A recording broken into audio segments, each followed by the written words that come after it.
Good afternoon, and welcome to the 2019 Design Studio Showcase. I'm going to go off script for a second and say we ran a different marketing plan this year. It appears to have worked because I see people standing in the back, and this is awesome. Thank you so much for being here today. My name is Mark Antonson, and I'm the Director of Design Studio. It is my pleasure to kick things off today at Showcase. It's very exciting to be able to give you a taste of what we've accomplished this year in Design Studio. Now, the students are going to give me a hard time because I know I say this every year, but technically, this is again our biggest year for Design Studio projects. We had more than 101 students working on 17 different amazing projects. It takes a lot of moving parts to pull this off. First and foremost, I want to recognize the students.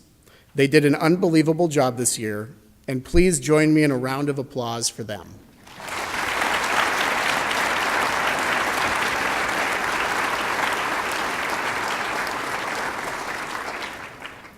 Second, I want to recognize the coaches. Our coaches are volunteers, providing professional mentoring and guidance to our student teams. We have a very lean organization in terms of faculty and staff, and we depend heavily on the help and support of these volunteer coaches and the organizations that graciously donate their time. Please join me in a round of applause for our coaches.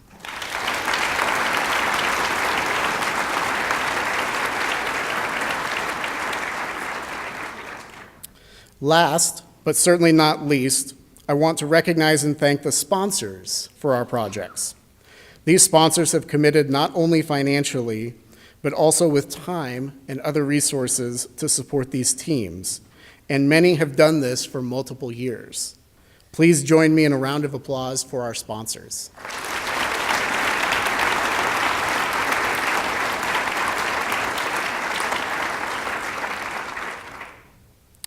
This year, we have two sponsors who have reached significant milestones in Design Studio. Water for Food is completing their 5th and 6th projects with Design Studio this year. And that's an important note for the other sponsors in the room. 2 projects a year will help you hit milestones faster and doubles your chances for a platinum project. I would like to invite Kate Gibson, Research Project Manager at the Doherty Water for Food Global Institute, up here to accept this milestone award and say a few words about our partnership.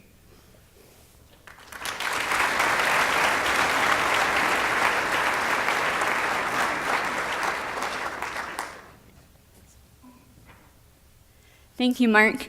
Really, this is a testament to the consistently great work that our and all of the Design Studio teams have produced over the years. I'll be honest, we keep coming back to Design Studio for a reason. It's not just because you have a lot of our data on your servers. Truly, we believe that Design Studio is an incredible value for our investment in terms of the quality of the work, the technical and professional excellence of the students, and especially the tremendous support we receive from Design Studio staff, faculty, and coaches. A big thank you to our past and current teams for all of your hard work, always going above and beyond, and winning not 1 but 2 platinum projects over the years. You're fabulous, and it's been such an honor to work with so many talented individuals. A big thank you to our coaches over the years for taking time out of their busy lives to help our teams. And a huge thank you to Mark, Cheryl, Jeremy, and the entire Design Studio team for all of their support, for accommodating our sometimes very last-minute project requests, a week before school is starting, and generally just running this remarkable program. Count us among the long list of Design Studio fans, and thanks for all the great work.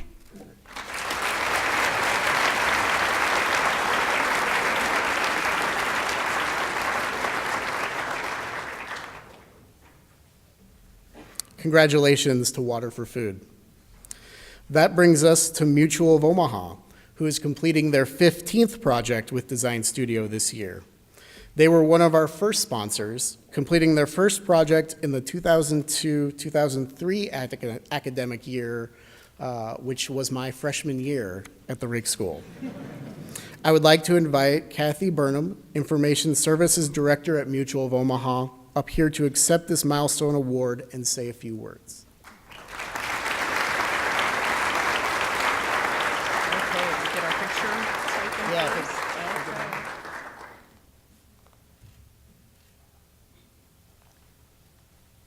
Okay, thank you. As he mentioned, I'm a director at Mutual of Omaha. My background, I actually was in the business side and only entered IT a couple years ago, and it's been a fascinating experience. So I haven't been that familiar with the actual Raikes program, but I did get word from Mike Lechtenberger, who's the CIO, that he wanted to make sure I passed on to this group because he's been with the program for all 15 years. He wanted to make sure that everyone realizes that we're honored to receive this recognition and that Mutual appreciates our partnership with the Raikes students and faculty, and that the Design Studio program's a win-win opportunity for students and our company. So everybody keep up the good work, and thank you.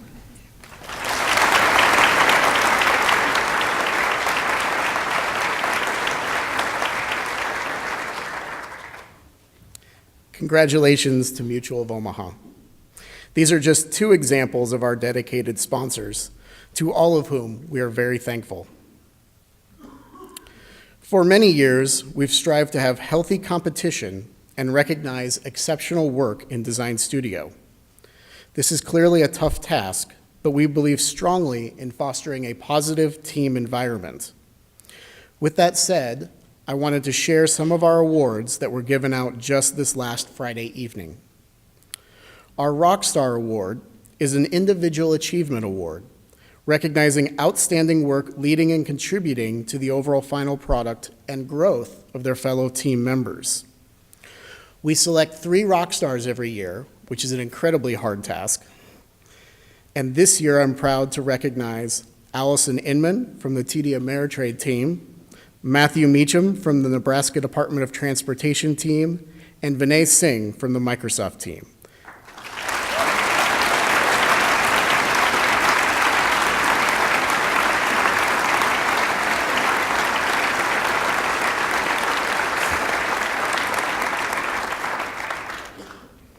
Our Intern of the Year award is another individual achievement award, but for those students volunteering as interns on Design Studio projects. And I do always emphasize this is unpaid volunteering. We give freshmen and sophomores in the Rake School the option to participate in Design Studio as interns, allowing them to learn about the processes they'll need to navigate junior and senior years. This year, we recognize Matt Vavricek from the Spreetail team.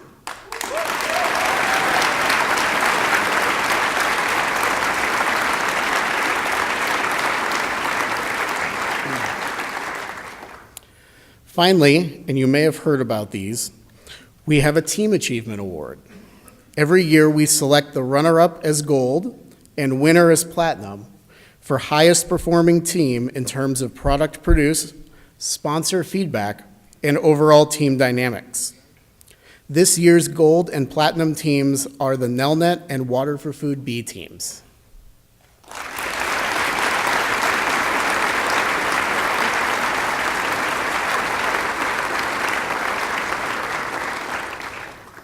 After this program is over, you're going to have a chance to see all 17 projects, both in a trade show style event, just outside this room in the banquet hall, and downstairs in breakout sessions. I encourage you to visit and learn about all of our projects, but first, we have 2 projects to present to you here in the auditorium. I will now ask representatives from our Nelnet team to please come forward and present your gold project.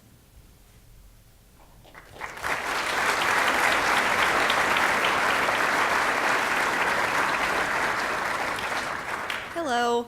Thanks so much for coming out here. We really appreciate it. I'm Kat Nyberg. I'm the product manager of the Nelnet/Payment Spring team.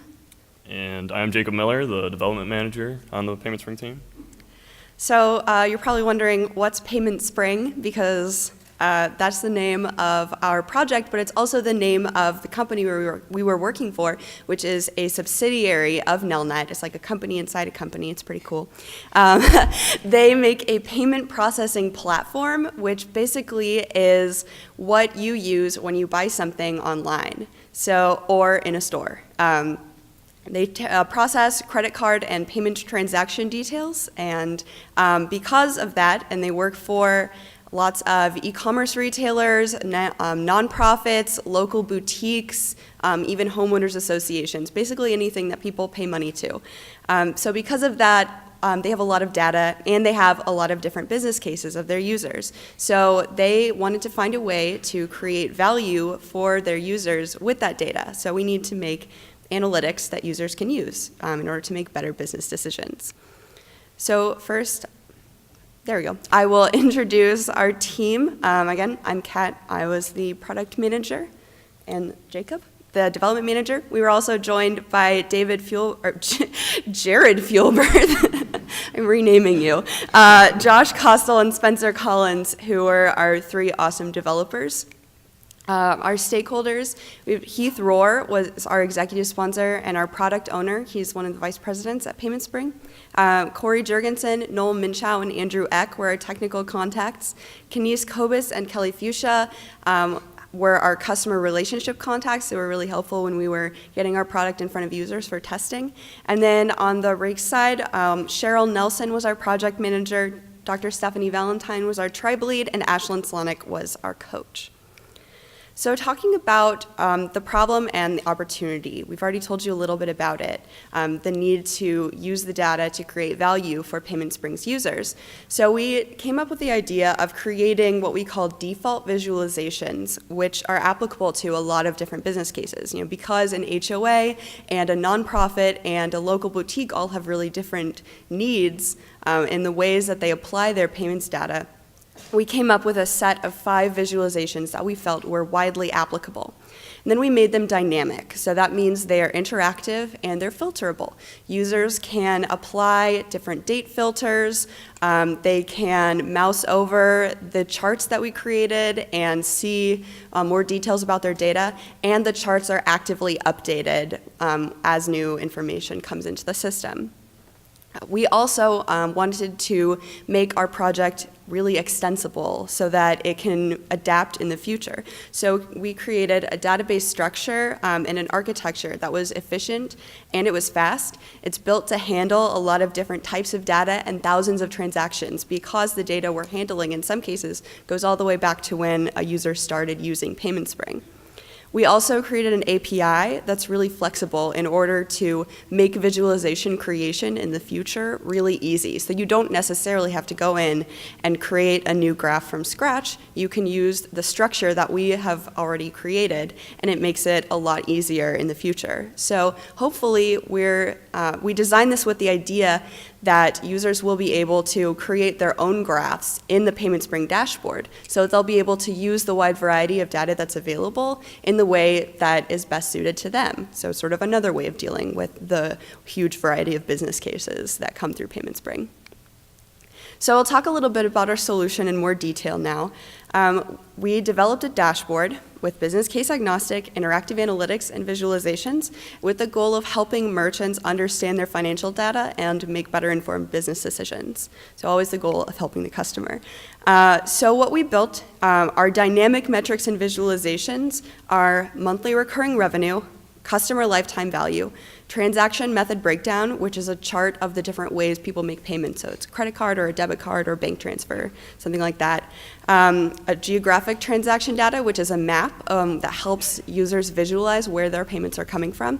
And historical transaction data, which are charts of how payments have been made in the past. We also have our extensible backend that supports really flexible analytics. And we built a microservice API that in the future will let people build a fully dynamic dashboard. And what we mean by fully dynamic is just greater flexibility for the user. So maybe you can turn off certain charts you don't need or save other settings that make it easier for you to use and eventually make your own graphs. So now I'll hand things over to Jacob to talk a little bit more in depth about our architecture and visualizations. All right. Thank you, Kat. Now, everyone loves looking at a beautiful front end, but I think it's important to take a look at the architecture behind that front end real quick, since we spent about half a year working on it. So I'll start with just two of the most important components, and that's going to be our GraphQL endpoint and our view visualization library API, which we created. And if you have any more questions about the architecture, I'd ask you to save those questions for our booth and visit us later. So first, I'll take a look at our GraphQL endpoint, and that serves as a middleman for, it's kind of like a bucket for grabbing data from our cache database, which relies on our previous payment spring data. And then it will fill that bucket and send it back to the view modules, which consume that data and bring it onto the front end. So if we take a look at our view visualization API, these modules kind of serve as building blocks for the graphics that we've created. Now, the great thing about a solution like this is that since they're building blocks, we can use them to create a variety of different graphs that are all very similar in size and functionality, and it allows users to quickly find data available to them. And as well, it allows us to make very specific requests to our backend for data. So let's take a look at the cool stuff, our graphics. So if you take a look at the dashboard behind me, you can see some of the basic payment information that our customers can see. Although our graphics were built using different libraries or technologies, we had to make sure that they all fit into the same platform and that they all looked about the same with color schemes and tooltips to allow the users, again, to easily find the relevant payment information that they're looking for. And finally, we'll show off my personal favorite visualization that the team created, and I think you guys would also agree. I think it's the one graph that all four of us touched on the development end, and that's our geographic chart. So this geographic chart is an interactive map that helps e-commerce companies figure out where their customer demographics lie. Now, on this chart, there are many bubbles, and these each represent a city. The larger the bubble is, the more customers lie in that city, and the darker the bubble is, the more revenue is running through that city. So you can see maybe, let's see, we've got like Chilton, Alaska, and there's one customer in there, and he maybe spent about $10,000, so he's got a pretty dark dot. And this chart really allows our customer merchants to easily view where their biggest markets are in the US. And with that, I'll hand things back off to Kat to wrap things up. Thanks. So we want to talk a little bit about the value that we got and we created in this project. We're proud of the widely applicable super interactive visualizations we created. They display data in a way that the customers can understand really easily, and they can use these graphs to help grow their businesses. We also set up future visualization development with our backend structure. We really hope that in the future, developers working with our tool will find it really easy to use, and they'll be able to create even more value through it. We also redesigned the dashboard to make it more competitive in the industry. Some of Payment Spring's competitors like Stripe or Square have a lot of data that they're able to leverage. So by us making really interactive charts that use real-time data, we're able to set Payment Spring even further ahead. And then we also personally used a lot of new development tools and opportunities. This project is done in Ruby and using view visualizations, which were technologies that we got the chance to work with for the first time. And we also had a really great chance to design an architecture and a backend from the ground up. So that was a great opportunity for us to learn as well. And we're just really proud that we've created this solution that has real customer benefit. It's something that as soon as it's implemented, Payment Spring's users will be able to start using this data to help make better business decisions. And so we just are super proud of what we've done, and we're really grateful for the opportunity. So now we would like to invite our executive sponsor, Keith Rohr, down to accept a token of our appreciation and maybe say a few words if you'd like.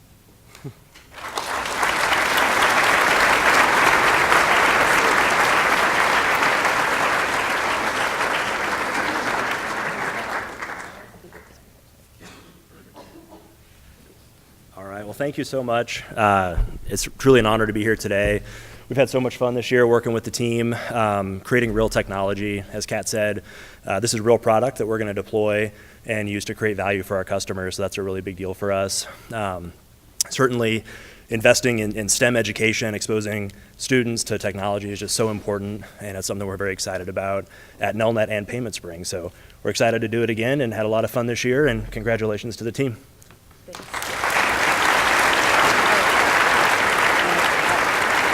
And thank you so much. And if you'd like to demo our product, please stop by our booth in the showcase upstairs after this. Not right now. Thank you.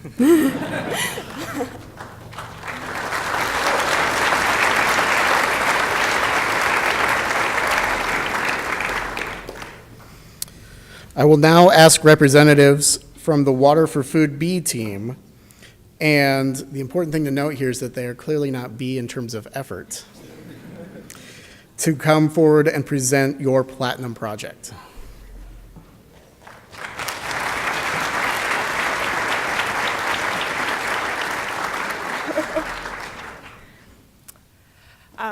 Good afternoon. My name is Emily Wagner, And I'm Carl Schaefer. and today we're here to talk to you a little bit about our dual hardware-software project called the Energy and Water Data Streamer.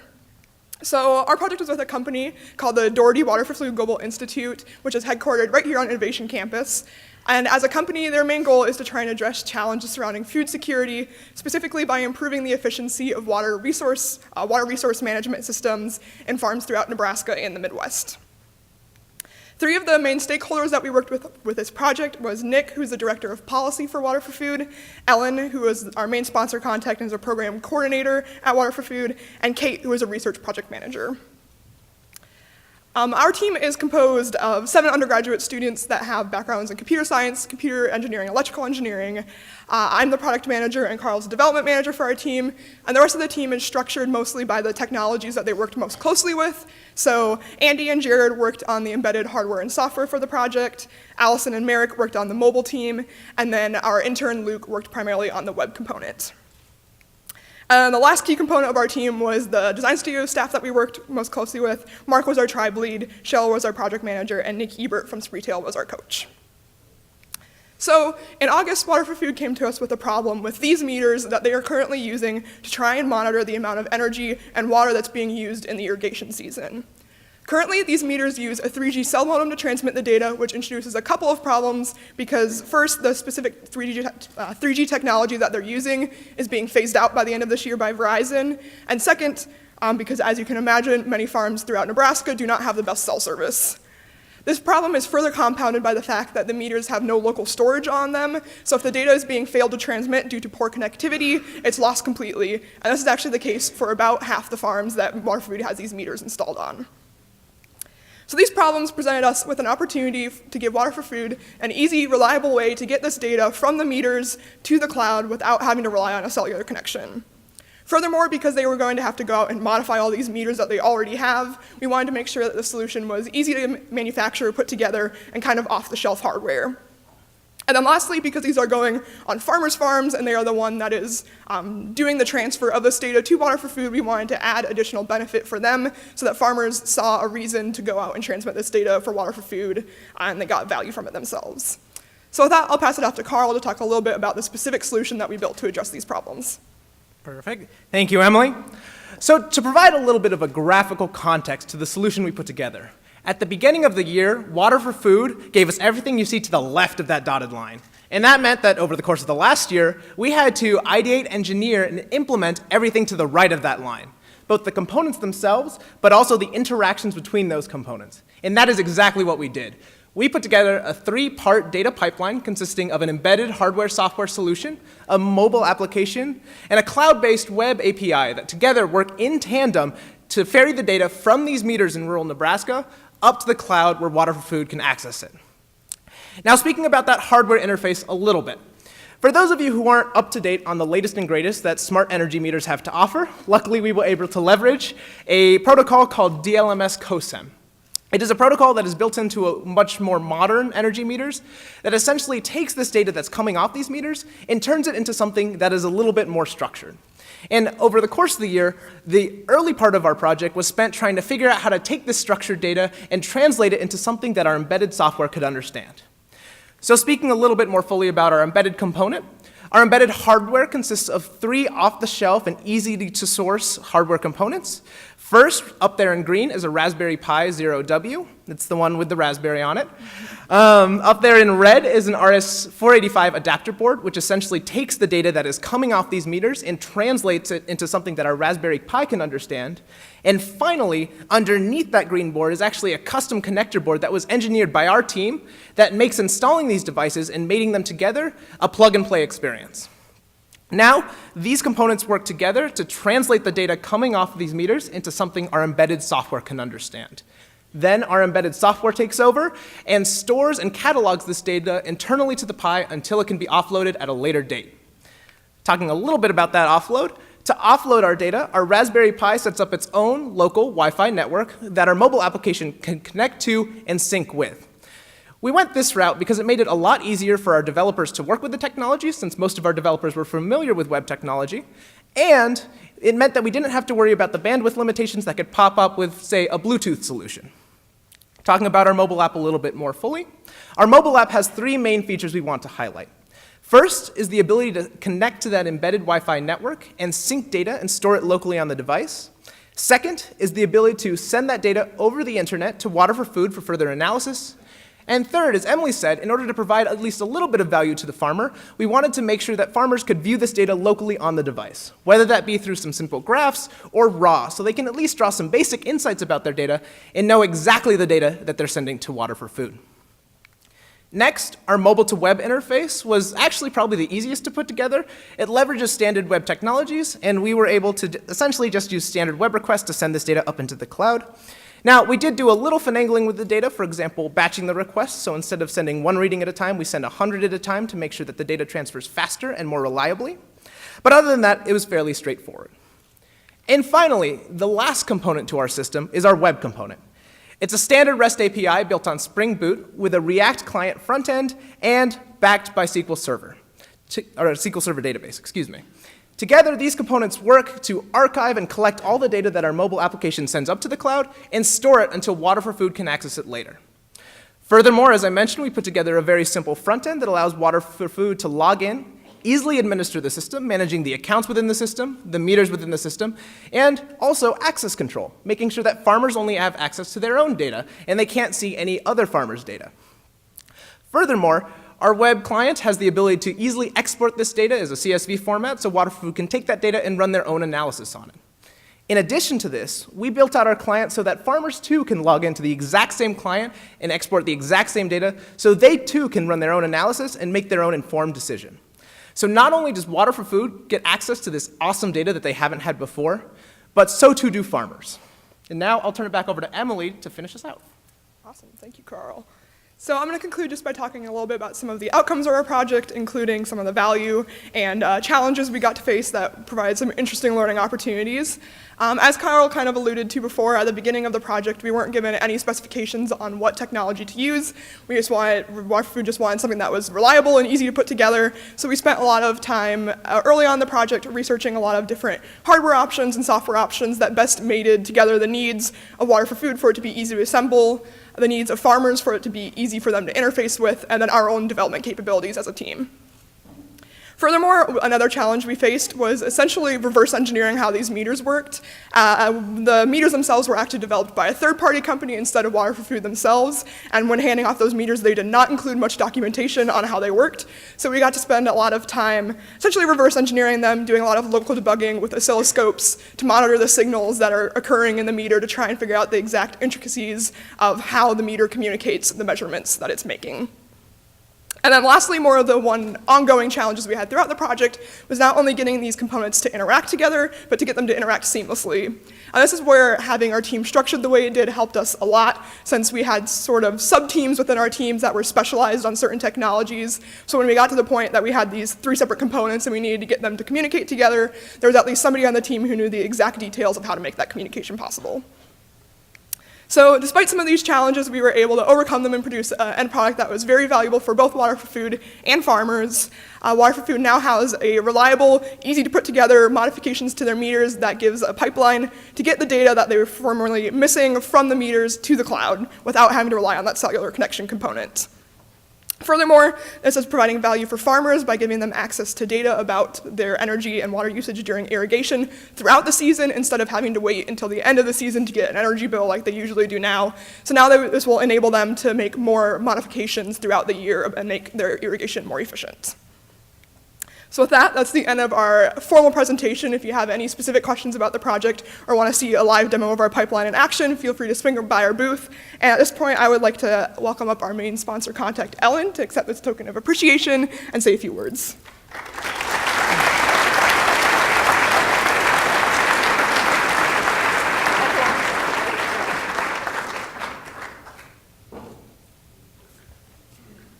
Thank you. We're very pleased to accept this award. When we first pitched this project to Mark and Jeremy the week before classes started, we expected them to call us crazy and send us away, but they didn't, and the students on our team really embraced the challenges of this project, and they knocked it out of the park. Water for Food is really happy with all that they've accomplished, and we're excited to use this device in Nebraska fields this summer. So thank you to all the students who dedicated their time, and thank you to the Raikes School for working with us on this project.